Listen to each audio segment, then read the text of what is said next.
እርስዎ ሰነፍ ኖት ነኝ ወይስ አይደለውም የሚለውን ለመወሰን የሚከተሉትን 5 ፓራሜትሮች ወይም ደግሞ የሰነፍ ሰው መገለጫዎችን በደንብ አድርገው ይከታተሉ። ከዚያም እኔ ሰነፍ ነኝ ወይስ አይደለውም የሚለውን ለመወሰን ይረዳውታል።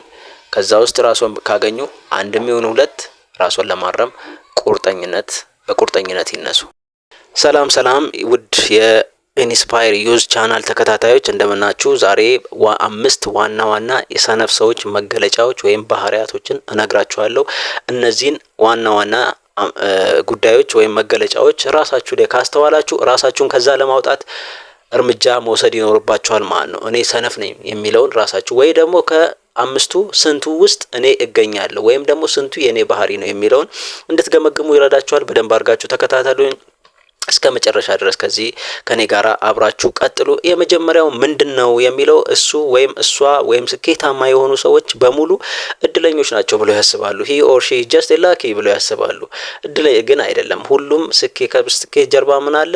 ጥረት አለ፣ ውጣ ውረድ አለ፣ ሌት ናይት አለ፣ አምሽቶ መስራት፣ ብዙ ውጣ ውረዶችን ያሳልፋሉ። ያንን ግን መቀበል አይፈልጉም። ስለዚህ ራሳቸውን ከዚህ ኢጓቸውን ለመሸፈን ምን ያደርጋሉ? እሱ ወይም እሷ እድለኛ ነች ብለው በማሰብ ራሳቸውን ከዛ በስተጀርባ ይደብቃሉ ማለት ነው። አንድ ሰው ጠንክሮ እንደሰራ ማመን አይፈልጉም። አንድ ሰው እንደተማረ ጠንክሮ እንደተማረ ማመን አይፈልጉም። ራሱ ላይ ኢንቨስት እንዳደረገ ማመን አይፈልጉም። ወጥነት ዲሲፕሊንድ እንደሆነ ማመን አይፈልጉም። ከዛ ይልቅ ራሳቸውን ምን አድርገው ያስባሉ? ስኬታማ የሆነው ወይም ደግሞ የሆነ ደረጃ የደረሰ ሀብታም የሆነው የታወቀው በምን ምክንያት ነው? እድለኛ ስለሆነ ነው። ከእድል ጋር ያያይዙታል። ግን እድል ብቻ አይደለም ማለት ነው። ሰነፍ ሰው የሰውን ስኬት ሁልጊዜ ከእድል ጋር በማቆራኘት ይታወቃሉ። ስለዚህ አንደኛው ይሄ እሱ ወይም እሷ እድለኛ ነች ብላችሁ የምታስቡ ከሆነ ራሳችሁን ስንፍና ወጥመድ ውስጥ እየጣላችሁ እንደሆነ ልትገነዘቡ ይገባል። በሁለተኛ ደረጃ ማንም የሚረዳኝ የለም። ኖ ዋን ኢዝ ሄልፒንግ ሚ፣ ኖቦዲ ኢዝ ሄልፒንግ ሚ። ማንም እኛን ሊረዳን የሚመጣ የለም። ሁልጊዜም ያለነው ራሳችን ብቻ ነን። ይሄንን አምነን መቀበል ይኖርብናል።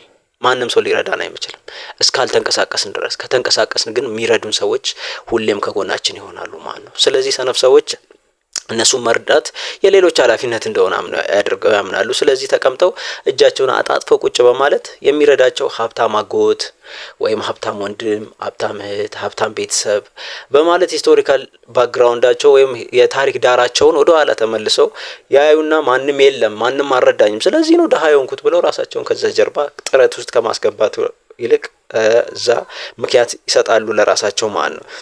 ዲሲፕሊን መሆን አይፈልጉም ማለት ነው። መማርን፣ ማሻሻልን፣ ራስ ላይ ኢንቨስት ማድረግ፣ የወደፊት ህይወታቸውን በራሳቸው መገንባት ይጀምራሉ። ጠንካራ ሰዎች። እነዚህ ሰዎች ግን ሁልጊዜም የሚረዳኝ ሰው የለም በማለት ራሳቸውን ከዚህ ሁለተኛው በስተጀርባ ይደብቃሉ ማለት ነው። ሰነፍ ከሆንክ ማንም ሊያድንህ አይመጣም። ማንም ሰው አንተ ራስህ ለማዳን ጥረት ስታደርግ ብቻ ነው ሰዎች አንተን ለመርዳት የሚመጡት ማለት ነው። መንቀሳቀስ አለብህ። ሁልጊዜም መንቀሳቀስ ይኖርብናል ማለት ነው። ሶስተኛው ተፈጥሮዬ እንደዚህ ነው፣ ዛት ጀስት ሁ አም ብለው ያምናሉ። እኔ ይሄ ነኝ በቃ፣ እኔ ይሄንን ማድረግ አልችልም፣ እኔ ይሄንን መስራት አልችልም ብለው ራሳቸውን ሌብል ያደርጋሉ ማለት ነው። ሰነፍ ሰዎች መጥፎ ልማዶችን እንደ ስብዕና መገለጫቸው አድርገው፣ ለምሳሌ ሌሊት መነሳት የማይችል ከሆነ በቃ እኔ እስከዚህ ሰዓት በዚህ ሰዓት መነሳት አልችልም፣ እኔ መነሳት የምችለው 2 ሰዓት ነው፣ እኔ መነሳት የምችለው ጠዋት 3 ሰዓት ነው፣ በቃ ይሄ ማለት እኔ ነኝ። ራሳቸውን ከማሻሻል ይልቅ ይሄ እንደዚህ አይነት እርምጃዎችን በማድረግ ወይም ቃላቶችን በመናገር ይታወቃሉ። ራሳቸውን ሌብል ያደርጋሉ። ሁልጊዜ እንደዚህ ነበርኩ ወይም ደግሞ በተፈጥሮ ዲሲፕሊን የለኝም፣ እኔ ዲሲፕሊንድ መሆን አልችልም፣ እኔ ስፖርት መስራት አልችልም፣ እኔ ውጣ ውረድን አልችልም ብለው ራሳቸውን ከዛ ጀርባ ይደብቃሉ። እንደዚህ ሲሉት ይሰማሉ። ሰነፍ ሰው መጥፎ ተቀብሎ የራሱ ማንነት ያደርገዋል። መጥፎ ባህሪያቶችን የራስ ማንነት ማድረግ፣ ራሳችንን ኢንቨስት ከማድረግ፣ ራሳችን ላይ ከመስራት ወይም ደግሞ ራሳችንን ለማሻሻል ጥረት ከማድረግ ይልቅ ያንን ባህሪ የራሳችንን እኔ ዲሲፕሊንድ አይደለሁም፣ እኔ ሌሊት መነሳት አልችልም፣ እኔ ውጣ ውረድን አልችልም፣ እኔ ከባድ ትምህርት መማር አልችልም፣ ራሴ ላይ ኢንቨስት ማድረግ አልችልም፣ እኔ ይህንን ማድረግ አልችልም የሚለው ለራሳቸው መገለጫ ያደርጉታል። ሶስተኛው ይሄኛው ነው። ስለዚህ እነዚህ ነገሮች ስናስተውል ራሳችንን እየገመገምን ከዚህ ነገር ራሳችንን ለማውጣት ጥረት ብናደርግ የተሻለ ነው የሚሆነው። አራተኛው በጣም ከባድ ነው ብሎ ያስባሉ። ሁሉም ነገር ለነሱ ከባድ ነው። ኢስቶ አርድ ከባድ ነው። በቃ ሁሉም ነገር ለነሱ የሚቻል ነገር የለም። ሰዎች የደረሱበት ለነሱ ከባድ ነው። ሁሉንም ነገር ሌሊት መነሳት ለነሱ ከባድ ነው። አምሽቶ መተኛት ለነሱ ከባድ ነው። ረጅም ሰዓት መስራት ለነሱ ከባድ ነው። ከስራ በኋላ መማር ለነሱ ከባድ ነው። ከስራ በኋላ ሌላ ተጨማሪ ስራ መስራት ወይም ሳይድ ሀስል መስራት ለነሱ ከባድ ነው። ማንበብ ለነሱ ከባድ ነው ማለት ነው። ሁሉም ነገር ለነሱ ሰነፍ ሰዎች ማቀድን ይወዳሉ፣ ያቅዳሉ።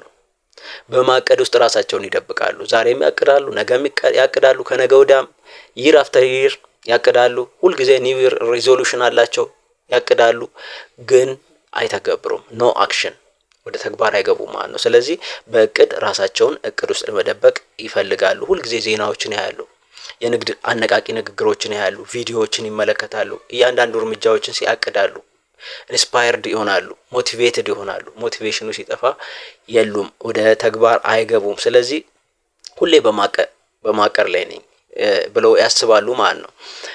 ሌላ ገና በማቀር ላይ ነኝ ይላሉ። በጣም በማቀር ላይ ነኝ ብለው ራሳቸውን ሁልጊዜ የሚሸውዱበት ነው። አምስተኛው ደክሞኛል፣ አይ አም ቱ ታየርድ።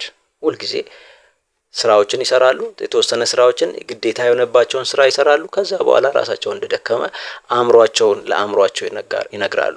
5 ሰዓት ተከታታይ የኔትፍሊክስ ፊልም ሊያዩ ይችላሉ። የዛኔ አይደክማቸውም። 2 ሰዓት ተከታታይ ስክሮል ያደርጋሉ። የዛኔ አይደክማቸውም። ለመማር ግን ምንድነው ይደክማቸዋል። ራሳቸው ላይ ኢንቨስት ለማድረግ ይደክማቸዋል።